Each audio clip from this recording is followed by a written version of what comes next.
Francis, June 1st. Yep. We start. Yep.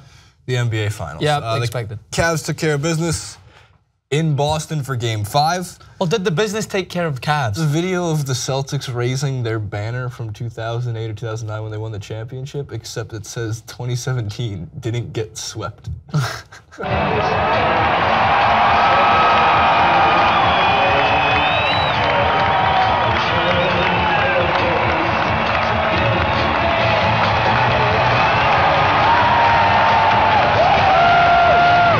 Because it's the same video, people are just... That's amazing. Well, to be fair to the Boston Celtic fans that stuck around towards the end, I give great credit to them. They give their team a pretty good send-off, considering the fact that the Cavaliers scored their most points in playoff history in that game. Yeah. They still gave their team a decent send-off for what I would say is a successful season in regards to what they did.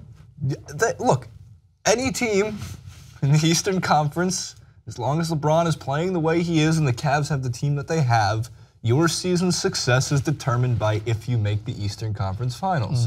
Anything short of that, or if you run into the Cavs in, let's say, the first or second round, well, you came up short. And the reason I say that is because if you can make the Eastern Conference Finals like the Celtics did, like the Raptors did last year, then that tells me that you're like one piece away from actually getting to the NBA Finals. And that piece is injuring LeBron James. The guy who doesn't get injured, yeah, injure the guy that doesn't get injured. So, look, these playoffs have been brutal. We've waited a long time. I think you're insane if you don't like a trilogy. I think you're insane if you don't want this finals outcome based off this season. Because those who are saying, I wanted Celtics versus Spurs, you're a Celtics or a Spurs fan. And that's literally it. Let me go back a little bit. You're insane if you don't want a trilogy. So you're telling me that you sat there after witnessing, which was a great movie in the first Matrix, and an okay in the second movie in the Matrix, and you were like, God damn it, I want a trilogy. Second Matrix is a terrible movie. Third Matrix isn't so bad though. And then I'll throw out another reference there. You watched The Fast and the Furious 1 and 2, and you thought to yourself, whoa, God damn it, I want Tokyo Drift. Hold on. Fast and the Furious, 1 is a good movie, 2 is an all right movie. I don't think anybody called for 7 more of them. I think the third one was Tokyo Drift. Yeah, but I think you're missing out on other trilogies. You watched the second Lord of the Rings movie and well, that's fine here. That's so false. You can't just finish the Two Towers and be like, you know what? Make up your own mind what happens. I'm trying to think of other great trilogies. Oh, what, The Hobbit, I guess? Because that's the same thing where they couldn't finish it? I thought the Lord of the Rings movies are better than the Hobbit movies, but give me one more trilogy. Come on, you got one. I mean, Jason Bourne just seems like he has a self-identity crisis. That's why I think your comparisons are unfair, because they needed another movie to finish the story. It was written in a book. This series needs one more to finish the story. You're right on that, but The Matrix didn't need another book to finish the story. We all knew that Neo was going to save the world. Book. It's just all movies. Yeah, it was. Or was there a book? Is life the book? Who knows? Are we living in a simulation? LeBron's playoff stats, the Michael Jordan versus LeBron debate. I have a I shouldn't say very with anything. Media, man, they have made it out to be, or at least some folks in the media, that not only is LeBron better than MJ, that we overrated MJ, that everybody was fooled by MJ's greatness, and he was never, and these are actual people in media, people that I tend to enjoy. I like Nick Wright, but my God, is he making out Michael Jordan to be the 17th best player of all time? Do you know what I kind of just put it together now when you think about it. It's still a way to somewhat diminish what LeBron James is doing, because before, it was Michael Jordan was untouchable and LeBron James will never touch him. Therefore, when LeBron James surpasses him in the point scoring, which he did recently, and now has got to, what, his 7th straight NBA Finals? 6? Yeah, there's a great fact about that, but go on. Yeah. And then now it's the only way that you can diminish LeBron James now is being like, well, who couldn't catch Michael Jordan? Wasn't that good anyway? Like, it's just the way of never accepting that the guy is getting it. It's frustrating to watch because you, in no way, in shape or form, and that's why when Allen Iverson went on Coward's show, it was very important, because Allen Iverson was the only person, for some reason, who can get through to that entire panel of people and say, you have to understand, in my book, Michael Jordan will always be the greatest of all time. It's the same as what I've said. I think Michael Jordan is the greatest of all time. And guess what? LeBron, there's a nice throne right next to it. It's called number 2. And just in terms of impact on the game of basketball. So LeBron's playoff stats speak volumes, and what people do have to realize about this is, yes, LeBron has played more games in the playoffs than Michael Jordan, but he has more points on less field goals attempted. So yes, LeBron is going to shatter many playoff scoring records. Also, the last time LeBron wasn't in the finals, John Wall was a senior in high school, which I thought was quite a remarkable fact. I think when they started that run. I think you need to do it. I think you've birthed yourself a good Facebook video. All the things that have happened since LeBron James last was not in a final. Like was Apple around? Yes, Apple was around. The iPod was invented. It's not like typewriters were the new fad in American culture. Was his hairline still there? Instagram might not have been. It might have been the birth of Instagram. All right, so to the playoff stats, we got 2 elements back to back for you guys, one of which kind of puts into perspective this is from Tommy Beer, who's Basketball Insiders, we've had him on before. LeBron has more playoff points than MJ, more assists than Jason Kidd, more rebounds than Hakeem, more 3-pointers than Kobe, and more steals than Magic. And to put that in actual perspective, he's first in points, second in steals, second in made free throws, third in assists, third in made 3-pointers, and 7th in rebounds. In terms of just all-around basketball play, yeah, that's the greatest ever. But then, hey, why then are the Cavaliers such underdogs? Now, I think they should be the underdog, and I think that Vegas wants to make money, and they also don't want to take the chance of getting hemorrhaged for people putting a ton of money on, let's say, the Warriors just being normal -110 underdogs, right? Yeah. Like the normal, that's the favorite in this situation. I don't think they want to lose money because some people do believe it's a series that ends in 4 or 5 games. I don't think that's possible, but obviously I could be wrong. What I find amazing though is ESPN's model says there's a 7% chance the Cavs win the finals. 7% chance. That's mathematically impossible. Now, even if the Warriors were to sweep them, a 7% chance is a terrible, terrible model because I think 30% chance is right where you need to be.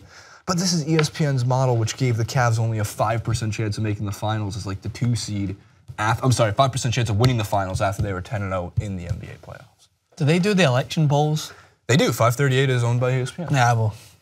I mean, I'm not saying, quite like hold on before I get absolutely shredded. No, ESPN does not do Nate Silver's election poll predictions and forecasts. 538. But this is the thing.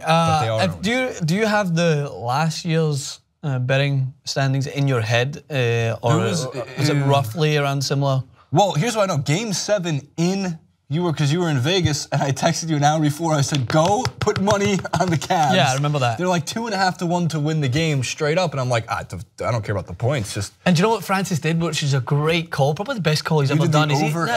I did it both. No, I did it and I won money. I'm not talking about that. I'm talking about post winning that money. Is I did what any stupid individual would do, is that I came home and I missed the party at Liquid where the Cavaliers came and partied till dawn. On their way back. They literally went to Vegas, and my buddies who I was with and my cousins went to that party, which was an all-night pool party in which J.R. Smith didn't look out of place because everyone did not have their shirt on, and they partied till dawn, whatever it was, and I missed that. But the reason I'm asking is because even last year when the Cavaliers did not drop a game for a ridiculous amount of time through the playoffs until they came into the NBA Finals and faced up against the Golden State Warriors. I'm positive they were still... No, Raptors, they lost 2. No, I mean, well, until they lost the Raptors, and then from that, they came in to the NBA Finals almost as if everyone forgot that they had just swept every other opponent. Until that, yeah, the Raptors took a couple of games, but the Golden State Warriors, on the other hand, had a tougher task. They struggled up against Oklahoma City, and then they had certain games that they dropped when many people expected them to win, but they were still the favorites. And that's...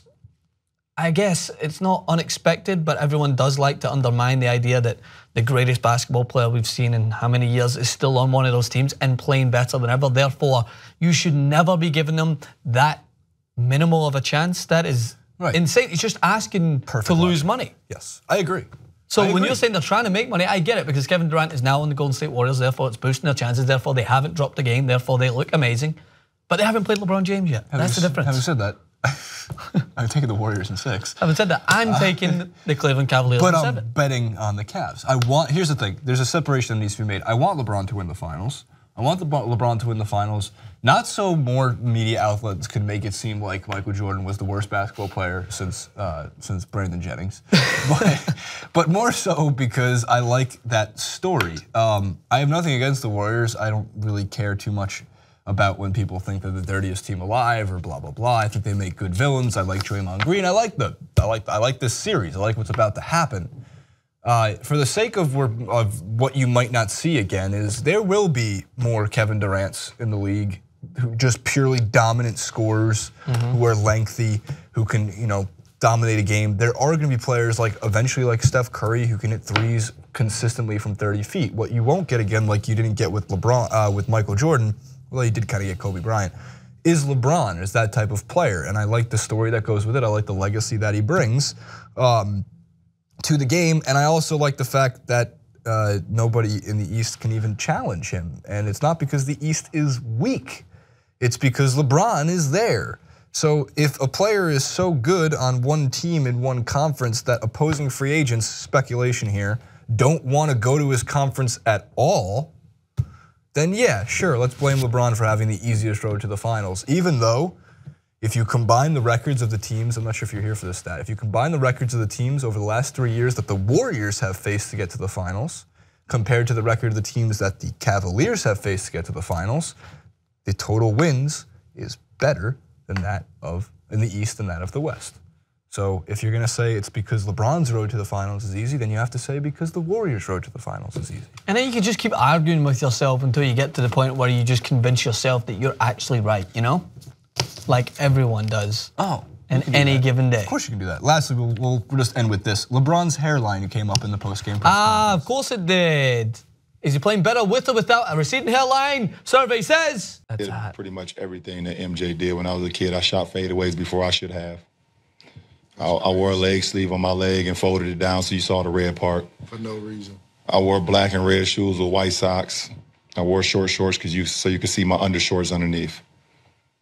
I didn't go bald like Mike, but I'm getting there. But I'm getting there. But it'd be post-career, though. That's the only thing I didn't do. But other than that, I did everything Mike did. I even wore a wristband on my forearm. So I didn't do the hoop ring either. Just the top. Thompson's reaction was fantastic. Absolutely fantastic. And that's why it's surprising that he wore a headband during his years where he had a decent hairline or his hairline was in place, and then he removed it the older he got. I thought it would be the opposite.